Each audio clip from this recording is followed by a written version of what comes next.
Hiram Almeida es el secretario de Seguridad Pública de la Ciudad de México. Es abogado por la Facultad de Derecho de la Universidad Nacional Autónoma de México. Ha impartido las materias de Derecho Fiscal, Derecho Constitucional e Introducción al Estudio del Derecho en diversas universidades. Tiene estudios de ciencia política y ha tomado seminarios de ciencias penales, reformas y consecuencias institucionales en el Instituto de Investigaciones Jurídicas y Legislativas. Además de Derecho de Familia en el Colegio de Notarios y Criminalística en Derecho Penal en la Facultad de Derecho de la UNAM.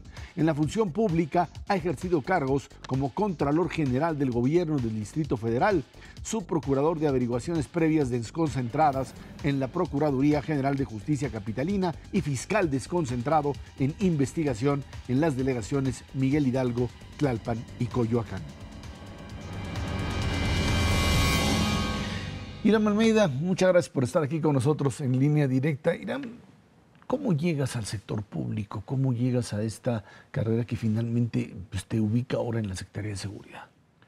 Mira, pues bueno, realmente es una historia pues larga, ya a mi edad, desde que yo estudiaba, concluí mis estudios de licenciatura en la Universidad Nacional Autónoma de México, como licenciado en Derecho. Ahí empecé a tener los primeros contactos. En aquella época era una facultad de Derecho muy política, en donde había hijos de presidentes, de diputados, etcétera. Y empezamos ahí, era el ejercicio de campaña para la elección presidencial, que a fin de cuentas el presidente Salinas llegó a la toma del poder. Éramos jóvenes, entonces estábamos visionando todo esto. Ahí empecé a tener mi primer contacto con algunas actividades pues, del ámbito político, del servicio público, e ingresé en principio a la Secretaría de Relaciones Exteriores, después a la Secretaría de Comunicaciones y Transportes, posteriormente a la PGR, y de ahí fui transitando. Tenía yo actividades también del ámbito privado, un despacho propio, después decliné realizarme en esas actividades para dedicarme en un esfuerzo total al servicio público. Trabajé también en la Secretaría de Salud, después trabajé en la UNAM, después trabajé ya propiamente en la Fiscalía, propiamente en la Procuraduría General de Justicia de la Ciudad de México, en ese entonces Distrito Federal. Y bueno, trabajamos como fiscal en distintas instancias, en delegaciones como Coyoacán, Tlalpan, Miguel Hidalgo. Después fui subprocurador. Después el jefe de gobierno de la Ciudad de México me designó al tomar posesión, contralor de la Ciudad de México. Y posteriormente asumí el cargo de secretario de Seguridad Pública, que hoy a la fecha sigue siendo uno de los grandes retos, pero también una de las grandes y quizás la mayor satisfacción en mi carrera. Hiram, este tema de la seguridad en la Ciudad de México, una ciudad, hoy Ciudad de México, antes Distrito Federal, primero de lo que era hasta antes con división en delegaciones, en donde pues se tiene por un lado centralizada la seguridad y por otro lado están las delegaciones que tienen poco margen de maniobra. Se dice, pues eso es lo que le dio en un momento seguridad a la ciudad. ¿Cuál es el esquema idóneo para una ciudad para que pueda funcionar con niveles de seguridad en donde por un lado tenemos, y más ahora con la nueva constitución de la ciudad, niveles de autonomía para lo que pues serán ahora estas nuevas definiciones de delegación? Yo creo que para nosotros eso es muy importante, entender el ejercicio de la seguridad pública sí como un nivel central por lo que representa el que se mantenga un control no solo sobre la estructura formacional, es decir, existen en la Ciudad de México, en la Secretaría particularmente 89,000 elementos policíacos. Necesitan una estructura formacional, una cadena de mando importante, lo que se le denomina el mando único. Pero adicionalmente también, y como lo hemos visto en el ejercicio que te platicaba cuando fui contralor, con otros estados veíamos que la erogación de los gastos, es decir, cuando se asignaban recursos federales para conceptos específicos en temas de seguridad, en muchos de los casos no llegaban a su destino.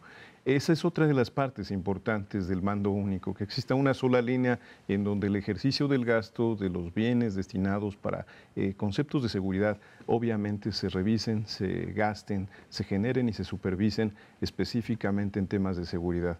Entonces es el tema logístico, operativo, el tema administrativo, el que te puede dar una supervisión mayor y resultados específicos. Lo que se requiere es tener una gran vinculación. Sí debe haber una corresponsabilidad con las delegaciones, en su caso, o las alcaldías que se conformen, en donde sí será necesario una visión compartida de comunicación. La Secretaría tradicionalmente, por este estado de fuerza tan importante, guarda mucha vinculación con las delegaciones y atiende todas las necesidades más allá de las que nosotros mismos detectamos. Nosotros tenemos áreas inteligentes, tenemos algunas denuncias y demandas ciudadanas en donde atendemos por igual y sin ninguna connotación política a las 16 delegaciones que conforman nuestra Ciudad de México. ¿Cuáles son las zonas más conflictivas? Ya hemos tenido, bueno, en las fechas anteriores, los conflictos en Tláhuac, en Iztapalapa, etcétera. ¿Hay zonas definidas como zonas de riesgo en la ciudad y de repente pues se atienden estas y te repuntan el área en Miguel Hidalgo, Las Lomas, etcétera? ¿Cómo funciona este mecanismo de el crimen funcionando en la ciudad? Pero lo que debemos entender es la condición social de cada geografía. Tenemos 16 delegaciones, muchas de ellas con características diferentes. No es lo mismo Miguel Hidalgo, con alguna connotación muy urbana, hasta cosmopolita, corredores hoteleros, gastronómicos, a una delegación con todavía costumbres semirurales, la constitución de pueblos como Tlalpan, Milpalta, Tláhuac. En ese sentido, necesitamos tener una mayor atención y conocimiento de lo que sucede en cada ámbito. Ahí hay también en cada uno de estos espacios riesgos específicos. Y también tenemos otro fenómeno que es la colindancia con algunos estados, por ejemplo, no hablando mal, pero en el Estado de México existe la conformación de distintos municipios que tienen características, construcciones políticas diferentes, administraciones diferentes y algunos altos índices que presentan en la incidencia delictiva. Esa colindancia genera en la conurbación poner temas de atención muy importantes para que no se disparen las cifras de la incidencia. Es muy característico que en zonas abiertas como Tláhuac, Milpalta, en muchos de los casos se han utilizado por algunos grupos para asentarse, para utilizar los espacios abiertos, para esconderse en muchos de los casos. Pero también tenemos en las zonas que de origen e históricamente los asentamientos han sido irregulares, desde su constitución, desde hace muchos años, Iztapalapa, alguna parte de Gustavo Amadero, Cuautepec.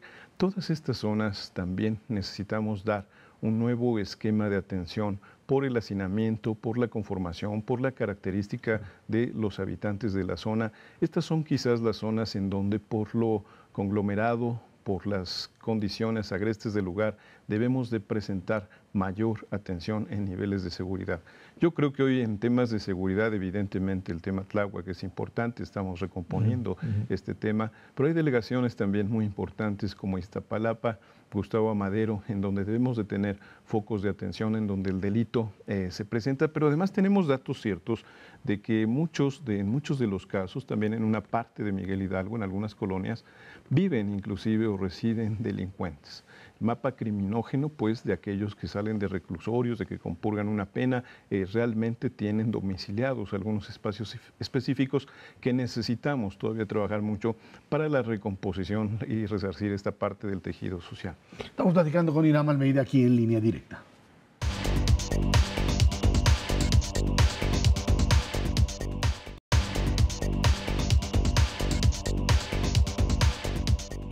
Irán Almeida, ¿qué pasa con las policías o la policía en la Ciudad de México en términos de su preparación? Nos quejamos siempre que los policías no tienen buen sueldo y que por lo tanto pues, son sujetos del tema corrupción. Nos quejamos de que al detener al presunto criminal no tienen las pruebas para finalmente consignarlo, más ahora con el nuevo sistema de justicia penal que cambia todo el mecanismo y ha generado pues, también cuestionamientos con respecto a cómo funcionar. Esto implica necesariamente que hay que seguir o reorganizar permanentemente a este cuerpo de seguridad. Mira, yo te digo que uno de los grandes retos cuando yo asumí la titularidad de la Secretaría era fortalecer al interior a la propia dependencia, pero sobre todo a quienes la conforman. El elemento humano, que son los propios policías de la Ciudad de México, había que fortalecerlos en su moral, en su capacidad, en su vinculación tecnológica y hacerlos siempre más eficaces, y además en la vinculación social que les generaría estima también y ellos un compromiso de servicio hacia la gente. El servidor público que tiene quizás más clara la visión o la vocación de servicio, en donde a veces hasta ofrenda su vida por defender los intereses ciudadanos, es el policía. Más allá de algunos otros, creo que la actividad es muy heroica, porque cualquiera que sale de sus casas muchas veces no sabe si va a regresar, porque seguramente en el combate a la criminalidad hay altos valores. Entonces en eso necesitamos hacer mucho. Trabajamos con un eje fundamental, que es el fortalecimiento de los cuerpos policíacos. Hemos capacitado en muy diversos ámbitos, temas de legalidad, obviamente del nuevo modelo de justicia penal, en la figura de primer respondiente que tiene hoy el policía, que es quien llega y conoce de la nota criminal en un primer evento, pero también con muchas más otras condiciones de capacitación.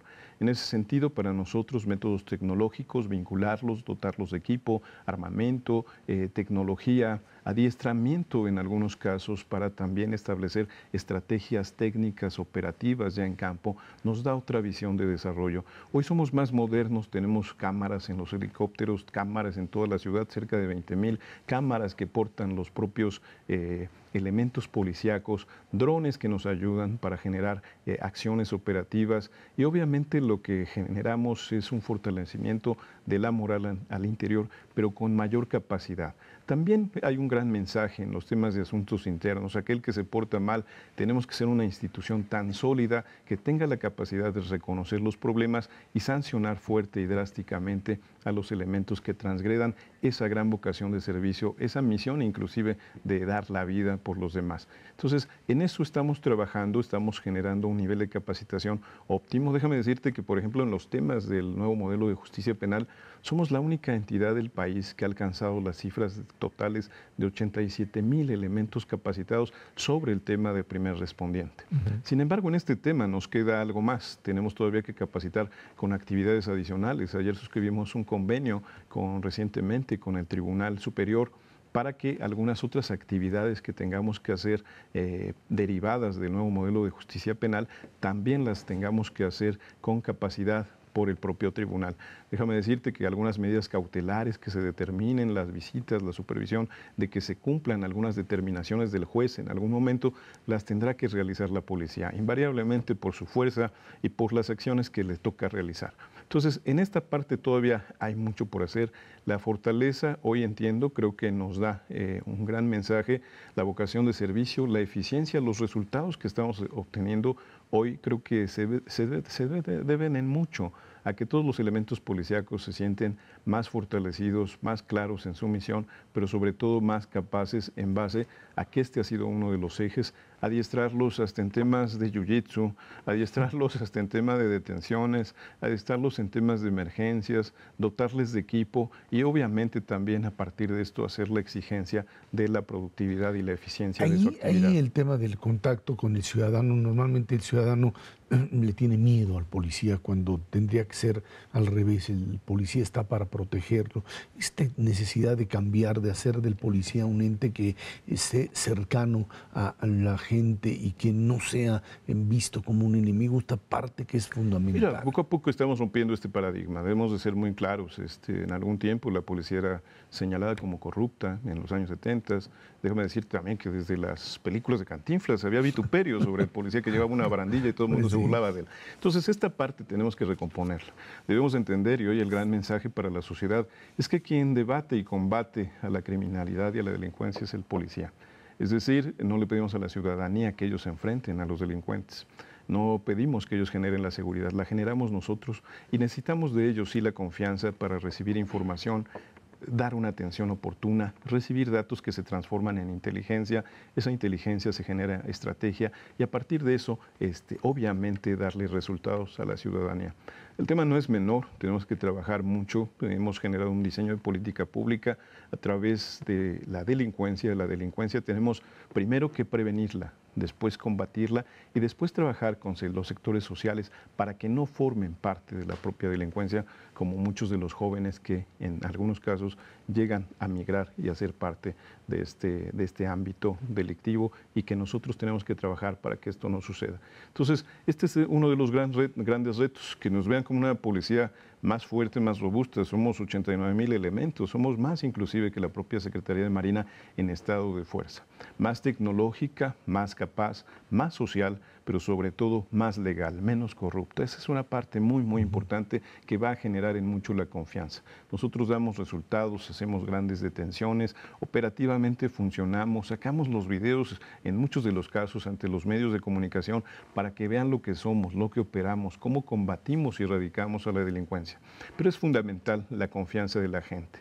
Generamos programas sociales de muchas índoles, tenemos hasta conversaciones ciudadanas, tenemos chats con los propios ciudadanos para estar todos los días transformando la realidad y los niveles de riesgo de percepción de la gente, atendiendo cualquier situación que la gente viva todos los días. Hay gente pues que en su calle puede ver un vehículo con niveles de riesgo, el aviso en un chat es más oportuno que quizás tocar una alarma, pero entregamos alarmas vecinales de manera gratuita, estamos en las escuelas con los senderos seguros, revisamos las mochilas de los jóvenes también. En esta parte pues hay un gran acompañamiento todos los días para generar una nueva visión de la policía, generar confianza con la ciudadanía en una policía que es muy social y que desgraciadamente, por ejemplo, en estas fechas climáticas, cuando hay inundaciones, también el primer respondiente ante estas situaciones es el policía. Y a veces vemos esos grandes actos heroicos cargando a una mujer, empujando un vehículo a una costa y riesgo de ellos. Estamos platicando con Irán Almeida aquí en Línea Directa.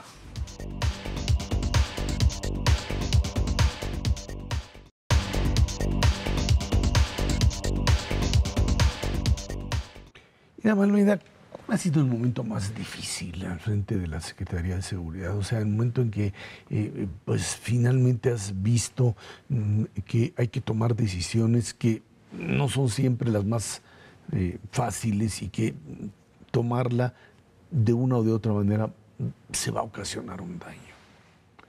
Mira, no, yo creo que ha habido distintos momentos en donde las decisiones tienen que ir acompañadas de resultados.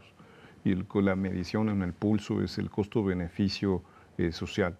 Déjame decirte que, por ejemplo, nosotros tradicionalmente nuestro estado de fuerza es suficiente para atender las condiciones de la capital del país. Y recientemente, por ejemplo, en el tema de Tláhuac, ante lo que se suscitaba un grupo delictivo que evolucionaba en su tendencia violenta, en los formatos de distribución, el uso de algunos mototaxistas para distribuir algún enervante, y la manera en que estaba también permeando en algunos jóvenes de la zona el vincularse a estos grupos, necesitaba generar algunas acciones mayores, y es por eso que también se coordinó, obviamente, con la Secretaría de Marina un nivel de intervención hacia este grupo delictivo. Esta parte es importante, a pesar de que hemos sido siempre suficientes, hoy necesitábamos también fortalecer al interior otra tecnología, otro nivel de reacción en ese sentido. Esta es una de las decisiones importantes, trabajar en ello. Pero resarcir esta parte hoy, al cabo del tiempo, se hace suficiente lo que se hizo para generar una nueva condición en la zona. Déjame decirte que no podíamos seguir aguantando mucho que inclusive esta distribución llegara a nivel de una secundaria y venderle una dosis a un muchacho de 13 años a cambio de 20 pesos y que además ya se lo cobraban al cierre de la semana. Entonces, todo esto hacía muy necesario el actuar en pro o en defensa de los intereses de la gente. Se requiere un trabajo de coordinación con autoridades federales, ¿lo tienen? Esa es la parte importante. Ahí para que nosotros tomásemos esta decisión hay una buena coordinación.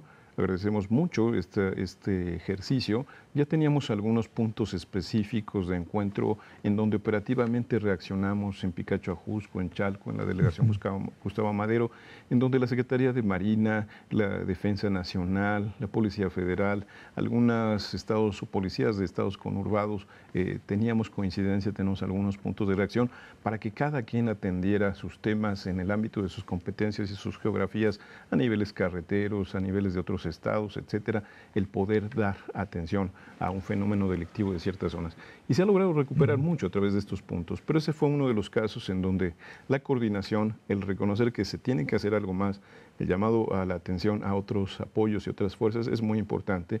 Ese es uno de los puntos importantes en la decisión en muchos de los casos. Pero todos los días hay grandes decisiones aquí en la Secretaría de Seguridad Pública, en donde se intervienen en algunos modelos de reacción todos los días en distintas zonas, en distintas colonias, donde colocar un megaoperativo porque ya tenemos un alza de la incidencia, donde generar espacios estratégicos. Déjame decirte que, por ejemplo, hoy ya tenemos un formato más inteligente de capacidad. Hoy no se para un policía en una esquina por casualidad.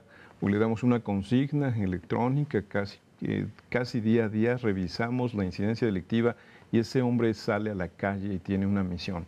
El policía ya está además provisto de radiocomunicación muy clara, puestos de comunicación, además de los ojos de las cámaras de la ciudad. O sea, sistemas de inteligencia que no existían anteriormente. No existían anteriormente o estaban constituidos de otra forma. Hoy lo que hemos dado es un nuevo modelo de inteligencia para hacer una policía más moderna, más eficaz. En este año, por ejemplo, el hacer más de 7.600 detenciones por delitos de alto impacto y 32.000 por delitos de bajo impacto. O sea, te estoy hablando de casi cerca de 39.000 detenciones específicas en contra de la delincuencia. El gran reto todavía es revisar dentro de este mismo sistema la eficiencia de estas detenciones, la capacidad también de las instancias ministeriales, de los juzgadores, para determinar las responsabilidades penales. Hoy ese es uno de los grandes retos también para la Secretaría, para los cuerpos policíacos, ser mejores para tener las pruebas, documentar, acreditar mayormente todos estos temas para que la responsabilidad penal en el tema de la delincuencia se pueda acreditar en todos y cada uno de los casos. Frente a lo que pasa en el resto del país, ¿dónde situarías a la Ciudad de México? Mira, yo como habitante de la ciudad antes, como secretario, te diría que sigue siendo la ciudad el lugar más seguro del país. Hoy tenemos un gran reto, hay algunos puntos focalizados en algunas regiones. Déjame decirte que, por ejemplo, cuando sucedió el tema Tláhuac, sucedió en parte de 2 colonias, la colonia La Conchita, de 12 pueblos y 12 colonias que existían en la zona. Pero lo que tenemos que hacer es ser muy claros, pues la ciudad es habitable. Hoy tenemos que cambiar esa medición de algunos factores de la seguridad, porque en este ejercicio que antes te comentabas en relación a la estima a la policía, también tenemos que estimar la seguridad de nuestra ciudad. A veces no estimamos lo que tenemos. La seguridad es un derecho, es un bien que debe ser para poder desarrollar todo lo demás. Si no hubiera seguridad, seguramente no vendría inversión como viene hoy a la Ciudad de México en grandes niveles del extranjero. No tendríamos estos corredores comerciales, gastronómicos, los centros comerciales casi en un 90% de su totalidad en un normal desarrollo, consumibles de bienes, etcétera, el flujo de capitales. Esto nos indica que nuestra ciudad es muy habitable. Quien pone en riesgo a la seguridad es la delincuencia. Y en eso la ciudadanía debe comprender que la policía, la Secretaría de Seguridad Pública trabaja para prevenir e inhibir al delincuente con mucha contundencia. Y en eso debe de existir esta vinculación para tomar información en cada uno de los casos cuando se presente un evento delictivo. Nuestra ciudad es segura, hoy debemos de tenerlo y entenderlo como un bien, un valor. Tenemos que trabajar mucho en algo que hemos nosotros invocado en la defensa o también con los legisladores buscar el cambiar en muchos de los casos la penalidad sobre el uso de las armas de fuego. Déjame decirte un caso muy simple. Hoy hasta en una violencia en un hogar, una violencia intrafamiliar, un pleito entre una pareja, si existe un arma de fuego se transforma en un homicidio. Esto sucede y más si esto se lo damos a un elemento delincuencial.